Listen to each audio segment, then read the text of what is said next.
বিশ্বনবী বিশাল মরুপথ, পাহাড়ি পথ পাড়ি দিয়ে তায়েফের মরুজমিনে গেলেন কোরআনের দাওয়াত নিয়ে, ইমানের দাওয়াত নিয়ে।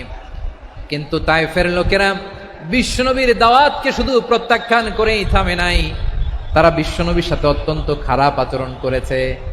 বিশ্বনবীকে শারীরিকভাবে হেনস্থা করেছে, আমার নবীকে শারীরিকভাবে অত্যাচার করেছে, আমার পেয়ারা নবীর গায়ে পাথর মেরেছে, বিশ্বনবীর গা বেয়ে ঝরঝর করে রক্ত ঝরেছে, নবী জামিনের মধ্যে লুটিয়ে পড়েছেন, আবার মেরেছে, আবার নবী হাঁটতে শুরু করলেন, পেছন থেকে আবার মেরেছে, আবার নবী রক্তাক্ত হয়ে জামিনের মধ্যে লুটিয়ে পড়লেন, আবার মেরেছে।